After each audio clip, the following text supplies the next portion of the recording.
그날은 평범한 화요일 오후였습니다. 진료실에서 마지막 환자를 보내고 나서 저는 잠시 의자에 몸을 맡기고 창밖을 바라보고 있었습니다.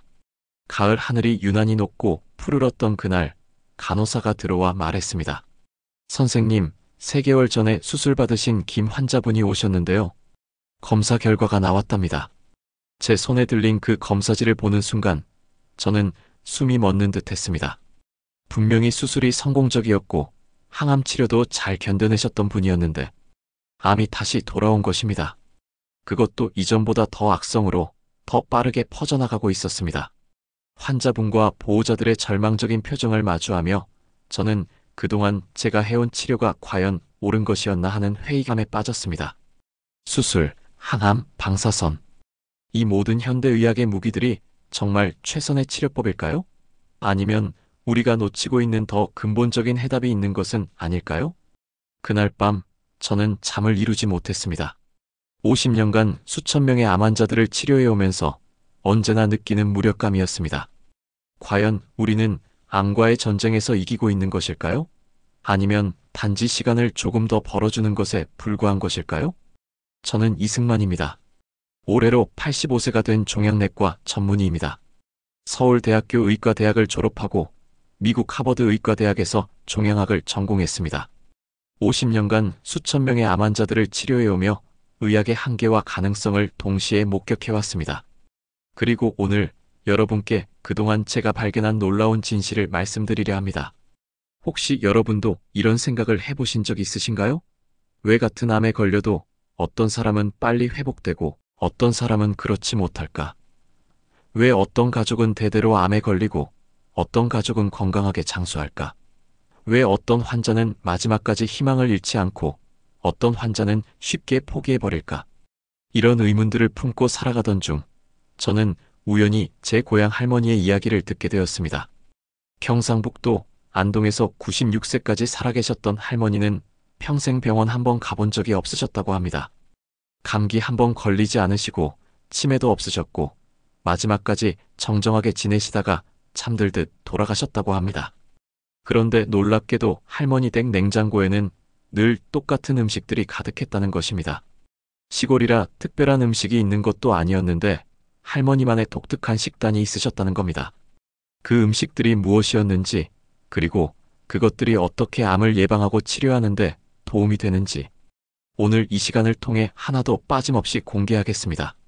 지금 여러분이 이 영상을 보고 계신다는 것은 아마도 본인이나 가족 중 누군가가 암으로 고생하고 계시거나 아니면 암 예방에 관심이 많으시기 때문일 것입니다. 저는 약속드립니다. 이 영상을 끝까지 보신다면 여러분의 식탁이 완전히 달라질 것이라고 말입니다. 하지만 그 전에 먼저 제가 왜 이런 말씀을 드리게 되었는지 그 과정을 들려드리겠습니다. 제가 의사가 된 것은 1965년이었습니다. 당시만 해도 암은 거의 사형 선고나 다름없었습니다. 진단 기술도 지금처럼 발달하지 않았고 치료법도 수술이 전부였습니다. 항암제라는 것도 없었고 방사선 치료도 매우 원시적인 수준이었습니다. 그런 시절에 제가 처음 만난 암 환자는 45세의 주부였습니다. 위암 말기였는데 이미 다른 장기로 전이가 된 상태였습니다. 당시 의학 수준으로는 손쓸 방법이 없었습니다. 저는 그분께 솔직하게 말씀드릴 수밖에 없었습니다.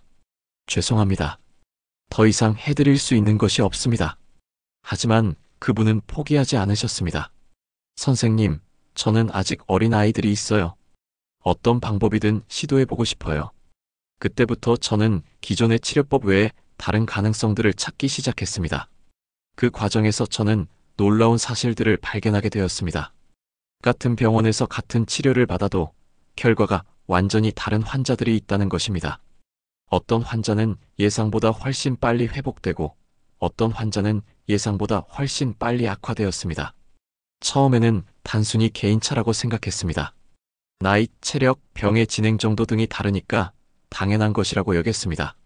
하지만 시간이 지날수록 다른 패턴이 보이기 시작했습니다. 빨리 회복되는 환자들에게는 공통점이 있었습니다. 그들은 모두 특별한 식습관을 가지고 있었던 것입니다. 어떤 분은 매일 아침 당근 주스를 마셨고, 어떤 분은 브로콜리를 매일 드셨고, 어떤 분은 마늘을 생으로 씹어 드셨습니다. 처음에는 단순한 우연이라고 생각했습니다. 하지만 사례가 쌓이고 쌓여서 이제는 확신에 가까워졌습니다. 음식이야말로 가장 강력한 항암 치료제라는 것을 말입니다. 그런데 왜 의과대학에서는 이런 것들을 가르치지 않을까요? 왜 의사들은 약과 수술에만 의존하려고 할까요? 안타깝게도 현재의 의료 시스템은 치료 중심으로 되어 있습니다. 병이 생긴 후에 고치는 것에만 집중하지 병이 생기지 않도록 예방하는 것에는 상대적으로 관심이 적습니다. 또한 음식이나 자연요법은 특허를 낼 수 없기 때문에 제약회사들이 관심을 갖지 않습니다. 돈이 되지 않는 일이니까 연구비도 나오지 않고 연구도 활발하게 이루어지지 않는 것입니다. 하지만 제가 50년간 임상 경험을 통해 확신하는 것은 음식이야말로 가장 강력한 치료제라는 것입니다. 약에는 부작용이 있지만 자연식품에는 부작용이 없습니다. 약은 비싸지만 자연식품은 저렴합니다.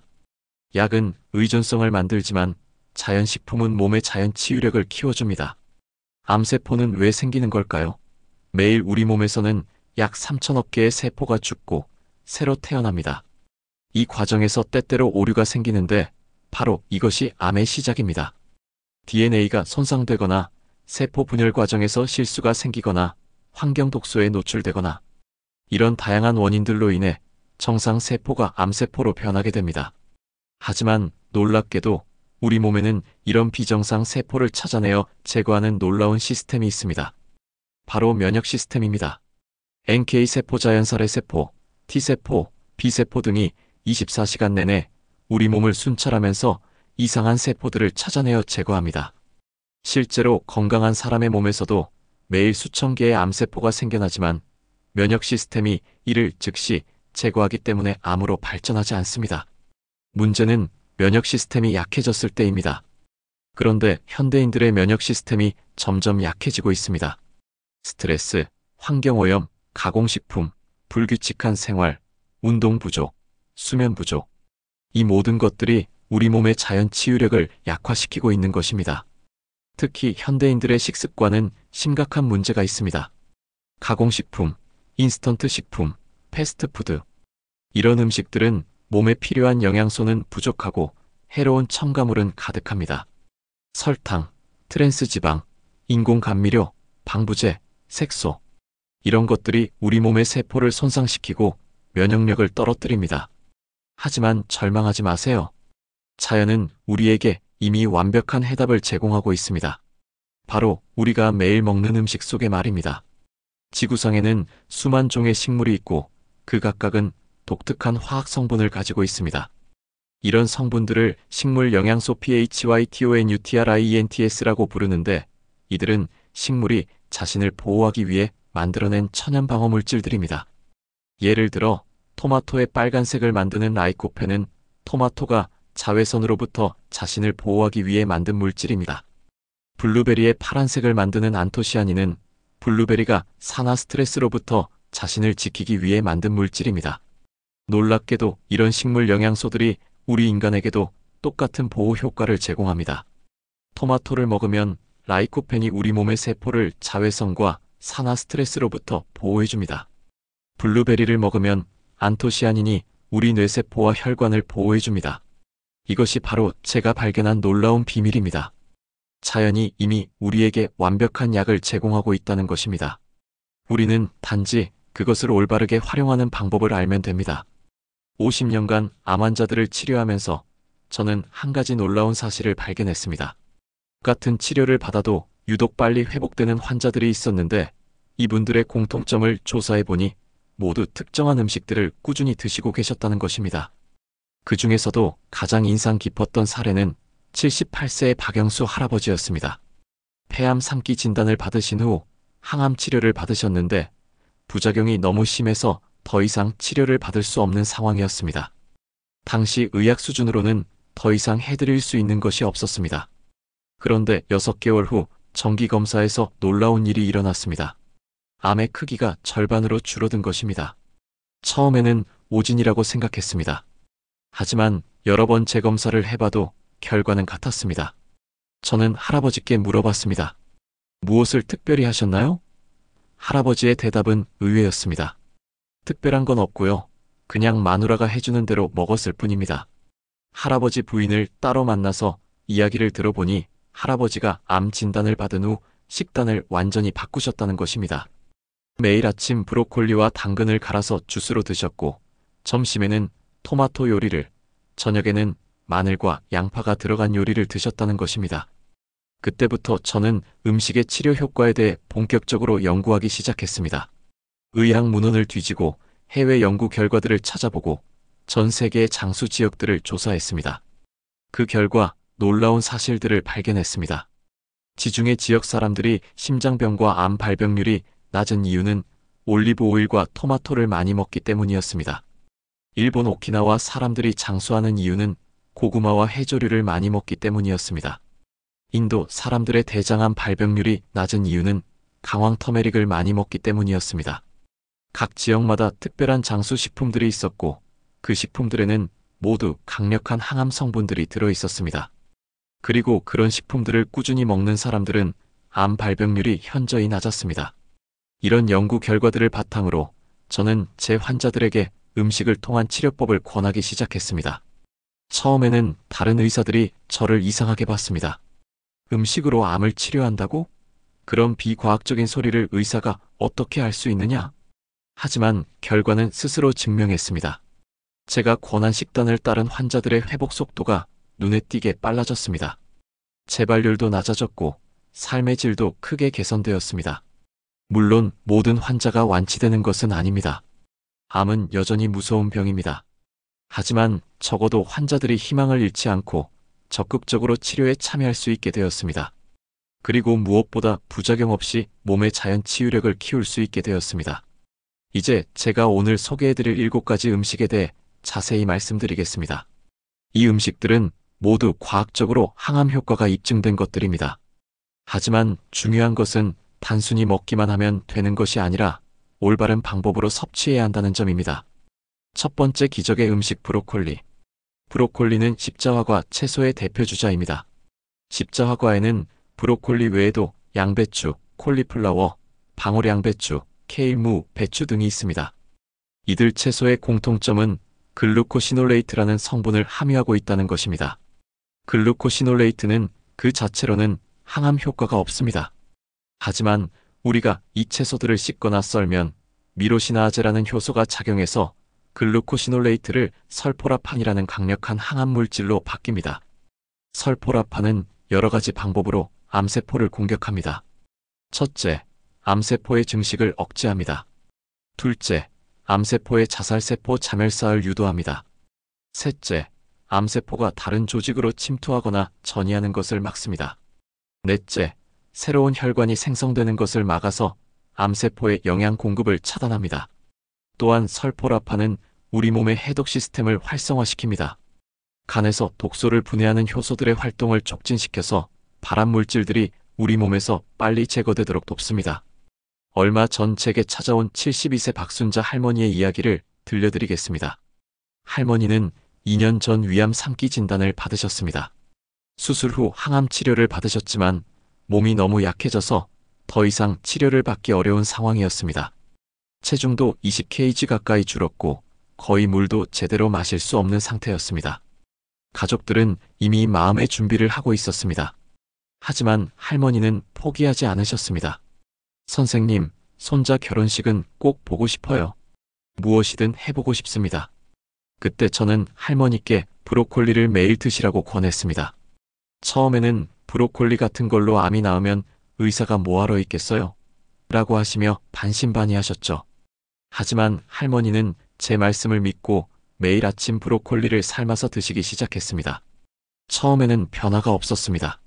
하지만 2주쯤 지나면서 식욕이 조금씩 돌아오기 시작했습니다. 한 달 후에는 체중이 2kg 늘었습니다. 3개월 후에는 일상생활이 가능할 정도로 체력이 회복되었습니다. 그리고 6개월 후 검사 결과는 놀라웠습니다. 남아있던 암세포들이 현저히 줄어든 것입니다. 재발의 징조도 보이지 않았습니다. 할머니는 눈물을 흘리며 말씀하셨습니다. 선생님, 이 나이에 이런 기적을 경험하게 될 줄 몰랐어요. 현재 할머니는 2년이 지난 지금까지 건강하게 지내고 계십니다. 손자 결혼식도 무사히 보셨고, 이제는 증손자를 보는 것이 목표라고 하십니다. 브로콜리의 효과를 최대한 보려면 조리법이 중요합니다. 브로콜리를 너무 오래 끓이면 설포라판이 파괴됩니다. 가장 좋은 방법은 3-4분 정도만 살짝 데쳐서 드시는 것입니다. 전자레인지에 2-3분 돌리는 것도 좋은 방법입니다. 또한 브로콜리를 썬 후 10-15분 정도 실온에 두었다가 조리하면 설포라판이 더 많이 생성됩니다. 그리고 마늘과 함께 볶아 드시면 효과가 배가 됩니다. 마늘의 알리신 성분이 설포라판의 안정성을 높여주기 때문입니다. 브로콜리, 새싹 브로콜리 스프라우트에는 성숙한 브로콜리보다 설포라판이 20-50배나 더 많이 들어있습니다. 따라서 가능하다면 브로콜리 새싹을 샐러드에 넣어 드시는 것도 좋은 방법입니다. 두 번째 기적의 음식 토마토. 토마토는 지중해 지역 사람들의 장수 비결 중 하나입니다. 토마토에 들어있는 라이코펜이라는 성분이 강력한 항암 효과를 가지고 있기 때문입니다. 라이코펜은 카로티노이드의 일종으로 토마토의 빨간색을 만드는 색소입니다. 라이코펜은 매우 강력한 항산화제로 베타카로틴보다 2배, 비타민 E보다 10배 이상 강한 항산화 작용을 합니다. 라이코펜은 특히 전립선암 예방에 탁월한 효과가 있습니다. 하버드 대학의 연구에 따르면 라이코펜을 많이 섭취하는 남성들의 전립선암 발병률이 35% 낮았다고 합니다. 또한 폐암, 위암, 대장암 예방에도 효과가 있다고 알려져 있습니다. 이탈리아 사람들의 전립선암 발병률이 다른 나라에 비해 현저히 낮다는 사실을 아시나요? 미국 남성의 전립선암 발병률이 10만 명당 120명인 반면 이탈리아 남성은 10만 명당 42명에 불과합니다. 그 비결이 바로 토마토입니다.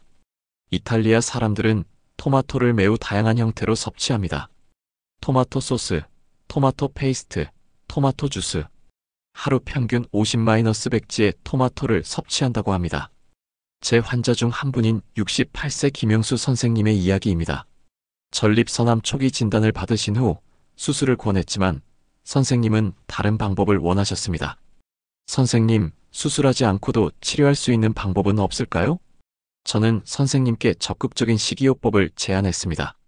매일 토마토 3개씩을 갈아서 주스로 마시시라고 했습니다. 또한 토마토 소스를 넣은 요리를 자주 드시라고 권했습니다.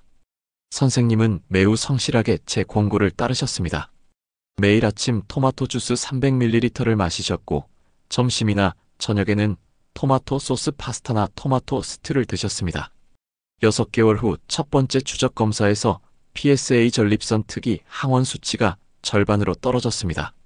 1년 후에는 거의 정상 범위로 돌아왔습니다. 조직 검사에서도 암세포가 거의 검출되지 않았습니다. 현재 선생님은 3년이 지난 지금까지 재발 없이 건강하게 지내고 계십니다. 토마토의 효과를 최대한 보려면 조리법이 중요합니다. 놀랍게도 토마토의 라이코펜은 열을 가할 때 더 잘 흡수됩니다. 생토마토보다는 토마토 소스나 토마토 스튜로 드시는 것이 더 효과적입니다. 열을 가하면 토마토의 세포벽이 파괴되면서 라이코펜이 더 쉽게 방출됩니다. 또한 라이코펜은 지용성 성분이라서 기름과 함께 섭취하면 흡수율이 크게 높아집니다. 올리브 오일과 함께 조리하면 흡수율이 4배까지 높아진다는 연구 결과가 있습니다. 토마토 페이스트나 토마토 케첩에는 생토마토보다 라이코펜이 5-6배 더 많이 들어있습니다. 다만 시판 케첩에는 설탕이 많이 들어있으니 가능하면 설탕이 첨가되지 않은 토마토 페이스트를 사용하시는 것이 좋습니다. 토마토를 고를 때는 빨간색이 진할수록 좋습니다. 라이코펜 함량이 더 높기 때문입니다. 그리고 완전히 익은 토마토를 선택하시되 너무 물러진 것은 피하세요. 세 번째 기적의 음식 블루베리. 블루베리는 자연이 만든 최고의 슈퍼푸드 중 하나입니다. 작은 열매 안에 수백 가지의 생리활성 물질이 농축되어 있습니다. 그 중에서도 가장 주목받는 성분이 바로 안토시아닌입니다. 안토시아닌은 블루베리의 파란색을 만드는 색소로 강력한 항산화 작용을 합니다. 안토시아닌은 여러 가지 방법으로 암세포와 싸웁니다. 첫째, 암세포의 DNA 손상을 막습니다. 둘째, 암세포의 증식을 억제합니다. 셋째, 암세포의 혈관 신생을 방해합니다. 넷째, 암세포의 전이를 막습니다. 특히 주목할 점은 블루베리가 혈관 신생을 억제한다는 것입니다. 암세포가 자라려면 새로운 혈관이 필요합니다. 혈관을 통해 영양분과 산소를 공급받아야 하기 때문입니다. 블루베리의 안토시아닌은 이런 새로운 혈관이 만들어지는 것을 막아서 암세포를 굶어 죽게 만듭니다. 제가 치료했던 유방암 환자 이영애 씨의 경우를 말씀드리겠습니다. 54세의 이영애 씨는 유방암 2기 진단을 받고 수술을 받으셨습니다. 수술은 성공적이었지만 재발 방지를 위해 항암 치료를 받아야 하는 상황이었습니다. 하지만 이영애 씨는 항암 치료의 부작용을 극도로 두려워하셨습니다. 주변에서 항암 치료로 고생하는 분들을 많이 보셨기 때문입니다. 선생님, 항암 치료 말고 다른 방법은 없을까요? 저는 이영애 씨에게 블루베리를 중심으로 한 식이요법을 제안했습니다. 매일 블루베리 한 컵씩을 드시라고 했습니다. 신선한 블루베리가 없을 때는 냉동 블루베리도 괜찮다고 했습니다. 이영애 씨는 매일 아침 블루베리를 요거트에 넣어 드셨습니다. 점심에는 블루베리 샐러드를, 저녁에는 블루베리 스무디를 만들어 드셨습니다. 정말 성실하게 따라해 주셨습니다. 그 결과 놀라운 일이 일어났습니다. 1년 후 추적 검사에서 재발의 징후가 전혀 보이지 않았습니다. 2년, 3년이 지나도 마찬가지였습니다. 현재 5년이 지난 지금까지 재발 없이 건강하게 지내고 계십니다. 물론 이것만으로 완치되었다고 단정할 수는 없습니다. 하지만 적어도 블루베리가 재발 방지에 도움이 되었다는 것은 분명합니다. 더욱 놀라운 것은 이영희 씨의 전체적인 건강 상태가 크게 개선되었다는 점입니다. 선생님, 블루베리를 먹기 시작한 후부터 몸이 전체적으로 가벼워졌어요. 피로감도 줄었고 피부도 좋아졌어요. 무엇보다 마음이 편안해졌어요. 블루베리에 들어있는 안토시아닌은 뇌혈관을 보호하고 기억력을 향상시키는 효과도 있습니다. 또한 눈의 망막을 보호해서 시력 저하를 막아주기도 합니다. 블루베리는 냉동 상태로 보관해도 영양소가 거의 손실되지 않습니다. 오히려 냉동 과정에서 세포벽이 파괴되면서 안토시아닌이 더 잘 흡수될 수도 있습니다. 따라서 냉동 블루베리를 구입하셔서 1년 내내 드시는 것도 좋은 방법입니다. 블루베리를 요거트에 넣어 드시거나 스무디로 만들어 드시거나 샐러드에 넣어 드시면 됩니다. 하루 권장량은 150-200지 정도입니다. 한 컵 정도의 양입니다. 네 번째 기적의 음식 마늘. 마늘은 인류가 5000년 이상 사용해온 약용식물입니다. 고대 이집트에서는 피라미드를 건설하는 노예들에게 마늘을 먹였다고 합니다. 체력과 면역력을 높이기 위해서였습니다. 마늘의 가장 중요한 성분은 알리신입니다. 알리신은 마늘의 독특한 냄새를 내는 황화합물로 강력한 항균, 항바이러스, 항암 효과를 가지고 있습니다. 알리신은 여러 가지 방법으로 암을 예방합니다. 첫째, 발암물질을 무독화시킵니다. 둘째, DNA 손상을 막습니다. 셋째, 암세포의 증식을 억제합니다. 넷째, 암세포의 자살을 유도합니다. 다섯째, 면역 기능을 강화합니다. 특히 마늘은 위암과 대장암 예방에 탁월한 효과가 있다고 알려져 있습니다. 중국의 대규모 연구에 따르면 마늘을 많이 먹는 사람들의 위암 발병률이 60% 낮았다고 합니다. 제 환자 중 한 분인 73세 정순덕 할머니의 이야기를 들려드리겠습니다. 할머니는 위염이 심해서 자주 병원을 찾으셨는데 어느 날 검사에서 위에 작은 혹이 발견되었습니다. 조직 검사 결과 초기 위암이었습니다. 할머니는 나이가 많아서 수술을 망설이셨습니다. 선생님, 이 나이에 수술하면 얼마나 더 살 수 있을까요? 차라리 자연스럽게 살다가 가는 게 낫지 않을까요? 저는 할머니께 마늘 요법을 제안했습니다. 매일 생마늘 2-3쪽을 드시라고 했습니다.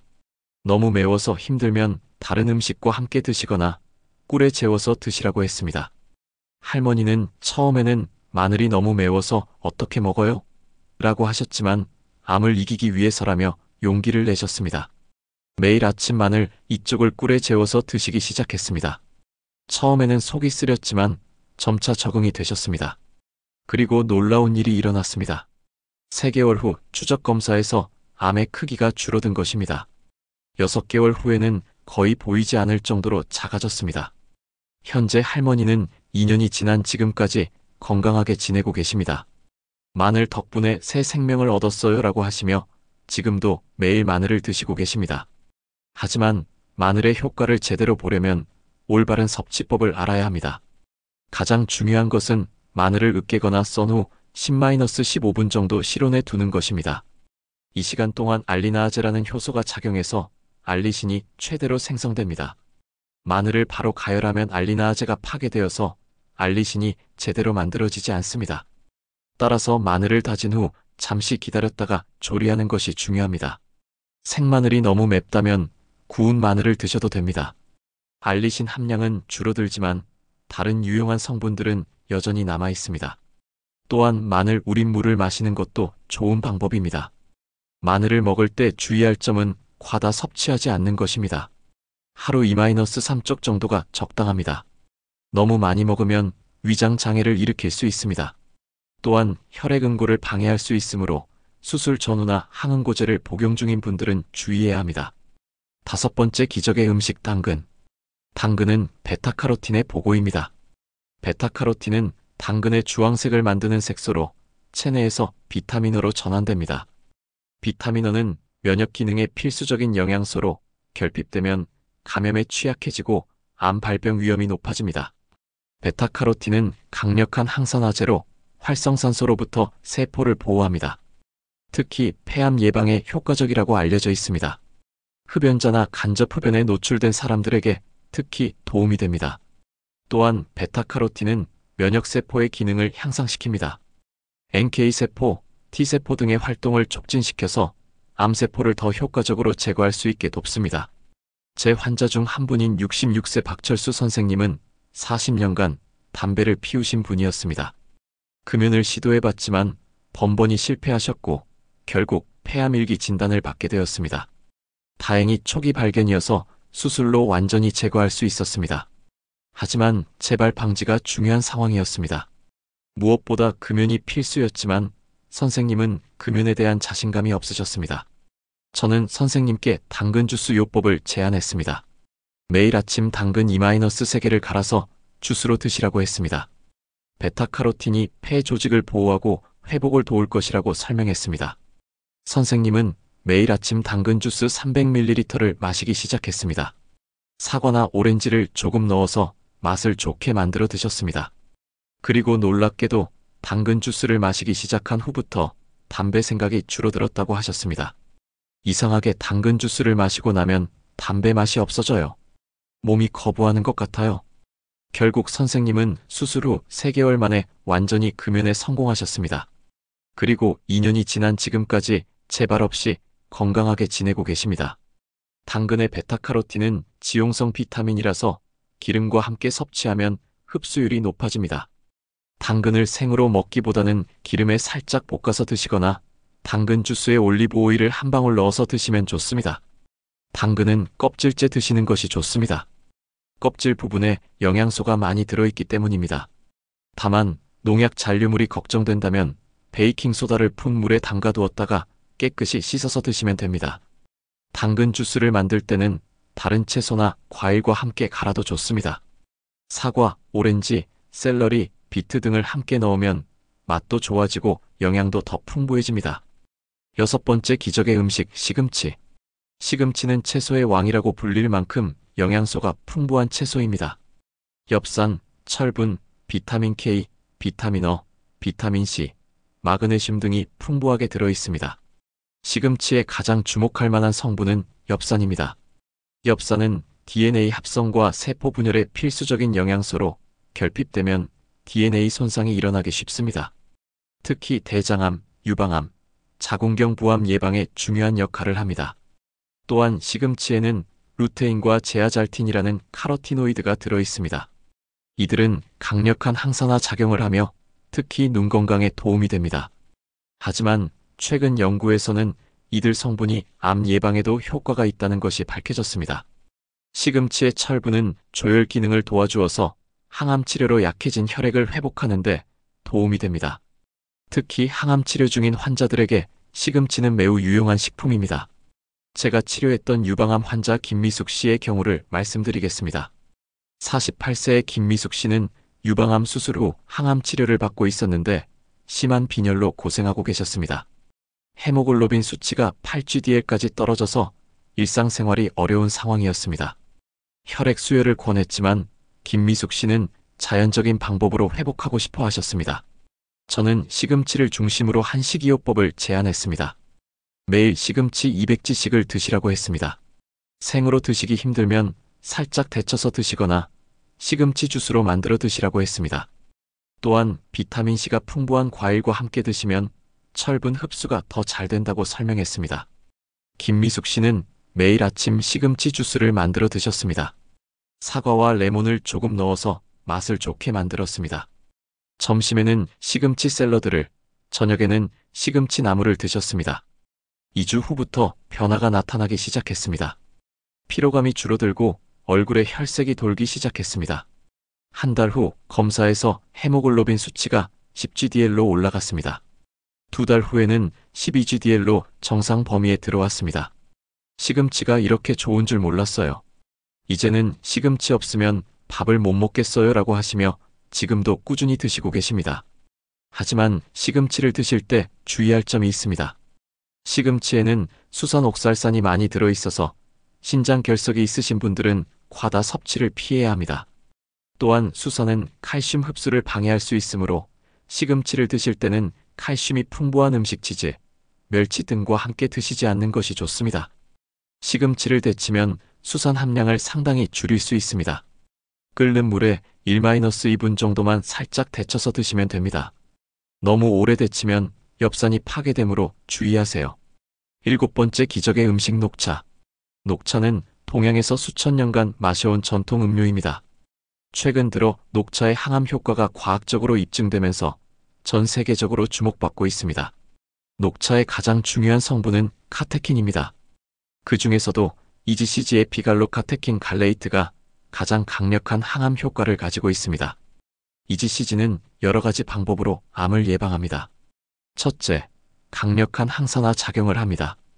비타민C보다 25배, 비타민 E보다 100배 강한 항산화 효과를 가지고 있습니다. 둘째, 암세포의 증식을 억제합니다.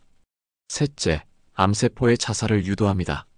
넷째, 혈관 신생을 억제해서 암세포의 성장을 막습니다. 일본 사람들의 위암 발병률이 다른 나라에 비해 낮다는 사실을 아시나요? 일본 사람들은 하루 평균 6-8잔의 녹차를 마신다고 합니다. 이것이 위암 예방에 도움이 된다고 여겨집니다. 중국의 대규모 연구에 따르면 녹차를 많이 마시는 사람들의 위암 발병률이 50% 낮았다고 합니다. 또한 폐암, 대장암, 유방암 예방에도 효과가 있다고 알려져 있습니다. 제 환자 중 한 분인 71세 이정자 할머니의 이야기를 들려드리겠습니다.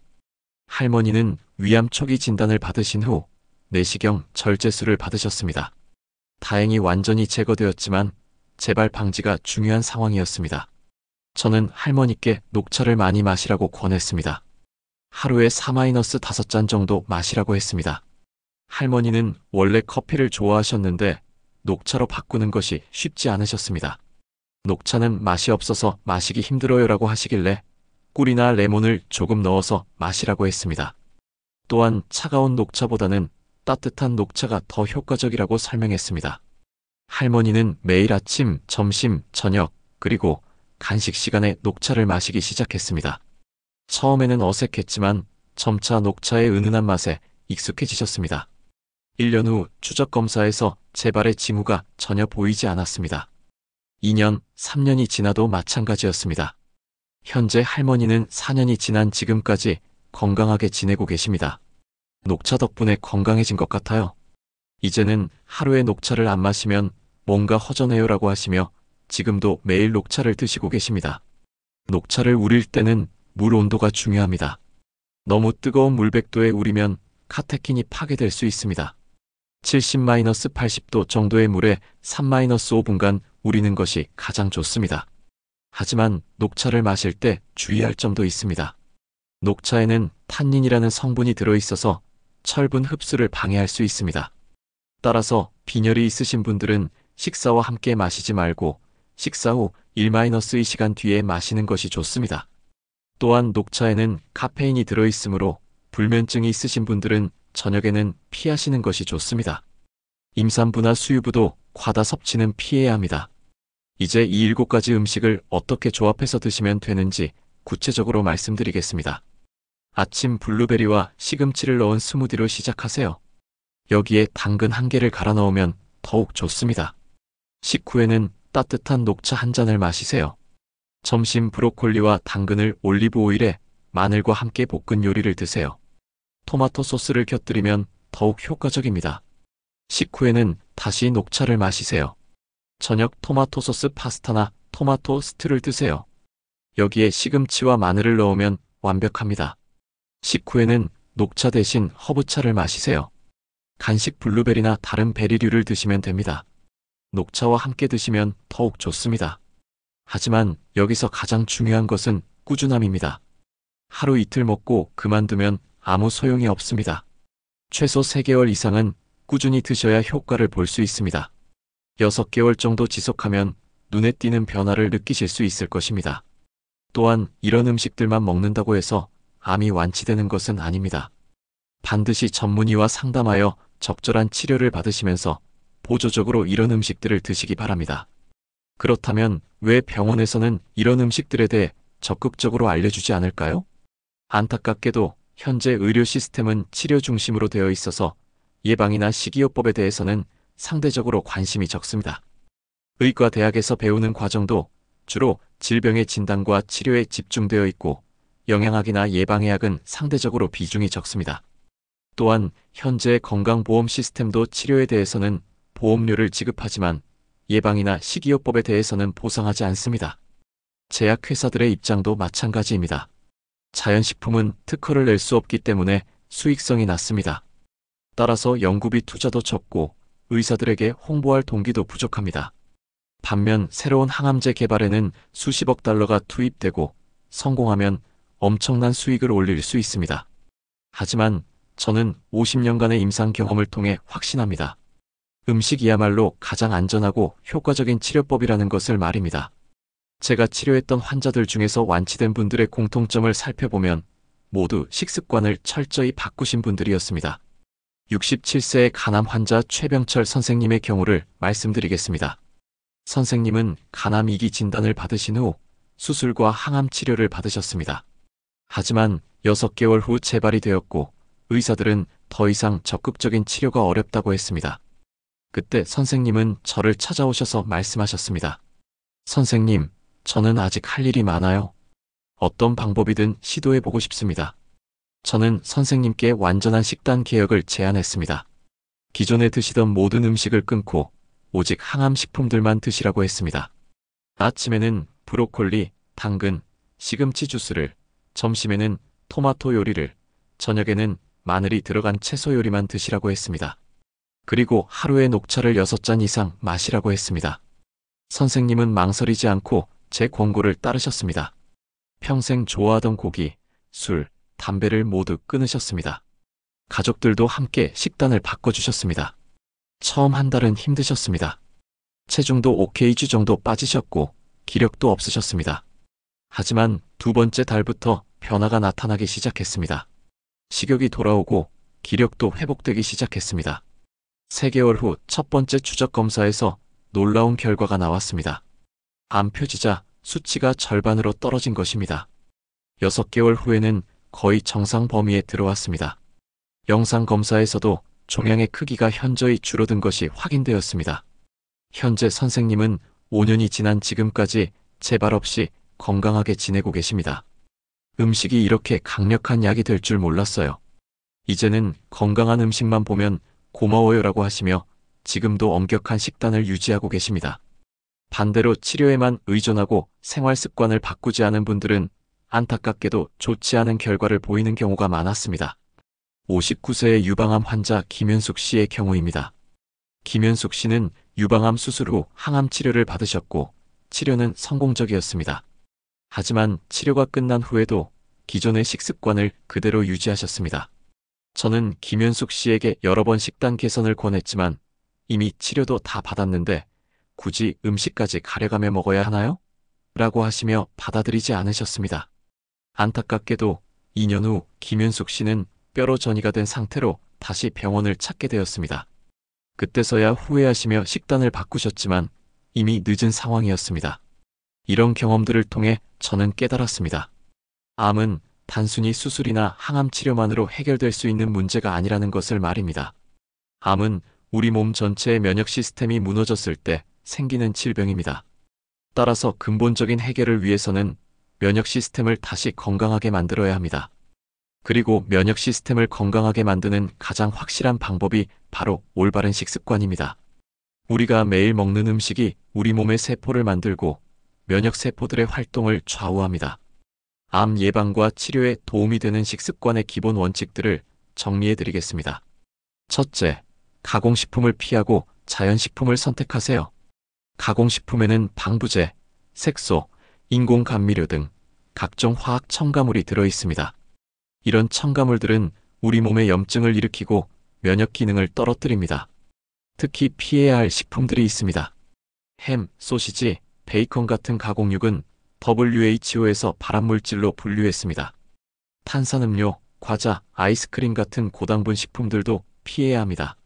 설탕은 암세포의 주요 영양원이기 때문입니다. 둘째, 다양한 색깔의 채소와 과일을 드세요. 식물의 색깔은 그 안에 들어있는 식물 영양소를 나타냅니다. 빨간색, 주황색, 노란색, 초록색, 보라색. 다양한 색깔의 채소와 과일을 드시면 다양한 항암 성분을 섭취할 수 있습니다. 하루 권장량은 채소 400지, 과일 300지 정도입니다. 이를 5-9회에 나누어 드시면 됩니다. 매 끼니마다 접시의 절반을 채소로 채우는 것을 목표로 하세요. 셋째, 양질의 단백질을 섭취하세요. 면역 세포들은 단백질로 만들어집니다. 따라서 충분한 단백질 섭취가 중요합니다. 하지만 붉은 고기보다는 생선, 닭가슴살, 콩류 등을 선택하세요. 특히 등푸른 생선에는 오메가-3 지방산이 풍부해서 염증을 줄이고 면역 기능을 향상시킵니다. 일주일에 2-3회 정도 생선을 드시는 것이 좋습니다. 넷째, 충분한 수분을 섭취하세요. 물은 우리 몸의 독소를 배출하는데 필수적입니다. 하루에 2-3리터 정도의 물을 마시세요. 다만 식사 중에는 물을 많이 마시지 마세요. 소화액이 희석되어 소화에 방해가 될 수 있습니다. 녹차, 허브차 등도 수분 섭취에 도움이 됩니다. 하지만 커피, 알코올, 탄산음료는 피하는 것이 좋습니다. 다섯째, 적절한 조리법을 사용하세요. 같은 음식이라도 조리법에 따라 영양가가 달라집니다. 튀기거나 굽는 것보다는 찌거나 삶는 것이 좋습니다. 고온에서 조리하면 발암물질이 생성될 수 있습니다. 특히 고기를 구울 때는 주의해야 합니다. 검게 탄 부분에는 발암물질이 들어있으므로 제거하고 드세요.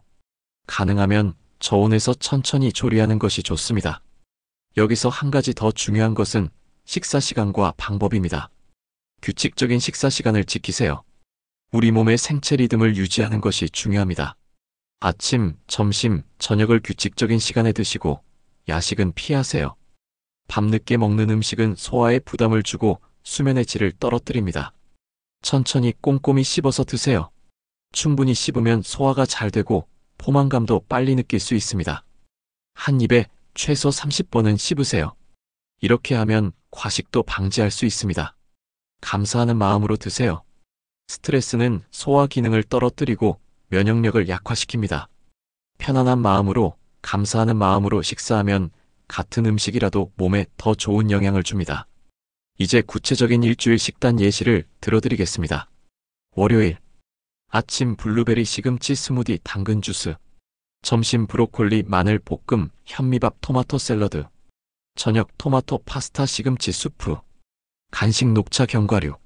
화요일, 아침 토마토 주스 브로콜리 샐러드, 점심 시금치 된장국 마늘 볶음밥 당근 나물, 저녁 블루베리를 넣은 치킨 샐러드, 간식 녹차 당근 스틱. 수요일, 아침 당근 블루베리 스무디, 점심 토마토 스튜 브로콜리 현미밥, 저녁 마늘 시금치 파스타, 간식 녹차 토마토. 목요일, 아침 시금치 주스 토마토 샐러드, 점심 브로콜리 수프 마늘빵 당근 샐러드, 저녁 블루베리 소스를 곁들인 연어구이, 간식 녹차 브로콜리. 금요일, 아침 토마토 당근 주스, 점심 시금치 리조또 마늘 브로콜리. 저녁 블루베리 토마토 샐러드. 간식 녹차 견과류. 토요일. 아침 블루베리 요거트 시금치 주스. 점심 마늘 토마토 파스타 브로콜리 샐러드. 저녁 당근 수프 시금치 볶음. 간식 녹차 당근. 일요일. 아침 7가지 채소 주스 모든 재료 포함. 점심 레인보우 샐러드 모든 채소 포함. 저녁 항암 스튜 모든 재료 포함. 간식 녹차 과일. 하지만 이런 식단을 갑자기 시작하기는 쉽지 않으실 겁니다. 따라서 단계적으로 접근하는 것이 좋습니다. 1단계 첫 번째 주 하루에 한 가지씩만 추가해 보세요. 예를 들어 아침에 토마토 주스 한 잔만 추가로 드시는 것부터 시작하세요.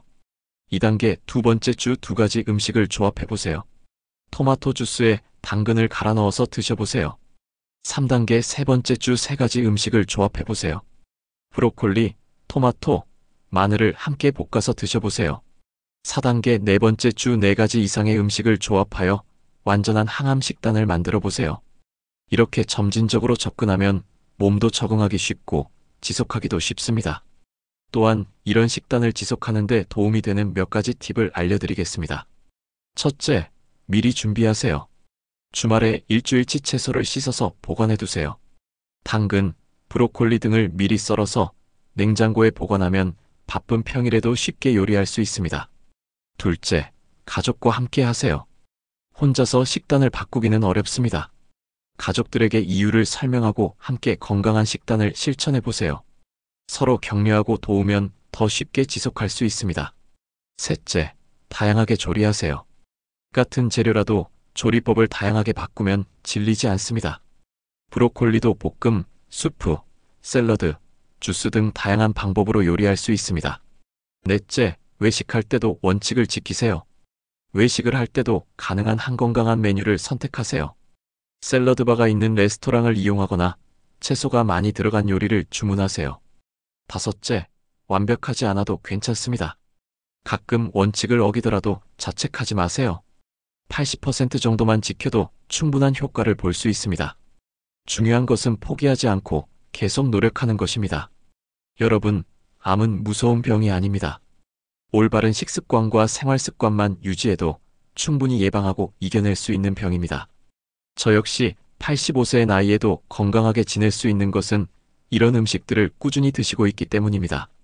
실제로 저는 지난 20년간 제가 권한 7가지 음식을 매일 빠짐없이 섭취하고 있습니다. 아침에는 7가지 재료로 만든 주스로 시작하고 점심과 저녁에는 이 재료들을 다양하게 조리해서 드십니다. 덕분에 동년배에 비해 훨씬 건강하게 지내고 있으며 지금도 현역으로 환자들을 치료하고 있습니다. 물론 유전적인 요인도 있고 환경적인 요인도 있습니다. 하지만 그런 것들을 걱정하기보다는 지금 당장 할 수 있는 것부터 시작하세요. 오늘 저녁부터라도 브로콜리 한 송이, 토마토 1개를 추가해서 드셔보세요. 암과 싸우는 것은 마라톤과 같습니다. 단거리 달리기처럼 빨리 결과를 내려고 하면 오히려 지칠 수 있습니다. 천천히 그러나 꾸준히 올바른 음식을 드시면서 몸의 자연 치유력을 키워나가세요. 그리고 마음가짐도 중요합니다. 스트레스는 면역력을 떨어뜨리는 가장 큰 원인 중 하나입니다. 긍정적인 마음으로, 감사하는 마음으로 하루하루를 살아가세요. 명상이나 요가, 산책 같은 활동도 도움이 됩니다. 스트레스를 관리하고 마음의 평화를 유지하는 것이 면역력 향상에 큰 도움이 됩니다. 적절한 운동도 필요합니다. 격렬한 운동은 필요 없습니다. 하루 30분 정도의 가벼운 산책만으로도 충분합니다. 운동은 혈액순환을 촉진하고 면역세포들의 활동을 활발하게 만듭니다. 충분한 수면도 중요합니다. 잠을 자는 동안 우리 몸은 손상된 세포를 복구하고 면역세포들을 재충전합니다. 하루 7-8시간의 충분한 수면을 취하세요. 금연과 절주도 필수입니다. 담배는 최악의 발암물질입니다. 반드시 끊으세요. 술도 마찬가지입니다. 적당한 음주는 괜찮다고 하지만 암 예방을 위해서는 아예 마시지 않는 것이 가장 좋습니다. 정기검진도 빼먹지 마세요. 아무리 건강한 생활을 해도 정기검진은 필요합니다. 조기 발견이 치료의 핵심입니다. 1-2년에 한 번씩은 종합검진을 받으세요. 제가 오늘 말씀드린 내용들이 여러분의 건강에 조금이라도 도움이 되었으면 좋겠습니다. 그리고 이런 소중한 정보들을 혼자만 알고 계시지 마시고 주변의 가족이나 친구들과도 나누어 주세요. 건강은 혼자만의 것이 아닙니다. 우리 모두가 함께 건강해야 진정한 행복을 누릴 수 있습니다. 여러분의 건강한 식단이 가족 전체의 건강으로 이어지고 나아가 우리 사회 전체가 더 건강해질 수 있습니다. 끝으로 암으로 고생하고 계신 모든 분들께 말씀드리고 싶습니다. 절대 포기하지 마세요. 희망을 잃지 마세요. 자연은 우리에게 이미 완벽한 치료제를 주었습니다. 그것을 찾아서 꾸준히 실천하는 것만이 우리가 할 일입니다. 저는 85세의 나이에도 여전히 환자들을 치료하고 있습니다. 그리고 앞으로도 더 많은 분들이 건강하게 사실 수 있도록 제가 가진 모든 지식과 경험을 나누어 드리겠습니다. 오늘 이 영상이 여러분의 인생을 바꾸는 작은 계기가 되었으면 좋겠습니다. 내일부터는 새로운 마음으로, 새로운 식습관으로 건강한 삶을 시작하세요. 마지막으로 한 가지 더 말씀드리겠습니다. 혹시 지금 당장 이 모든 것을 실천하기 어려우시다면 단 하나라도 좋으니 오늘부터 시작해보세요. 토마토 1개, 브로콜리 1송이, 녹차 1잔. 작은 시작이 큰 변화를 만들어냅니다. 여러분의 건강과 행복을 진심으로 기원합니다. 그리고 여러분 모두가 100세까지 건강하게 장수하시기를 바랍니다. 구독과 좋아요를 눌러주시면 더 많은 건강 정보를 제공해드리겠습니다. 댓글로 여러분의 경험이나 궁금한 점을 남겨주시면 성심껏 답변해드리겠습니다. 감사합니다.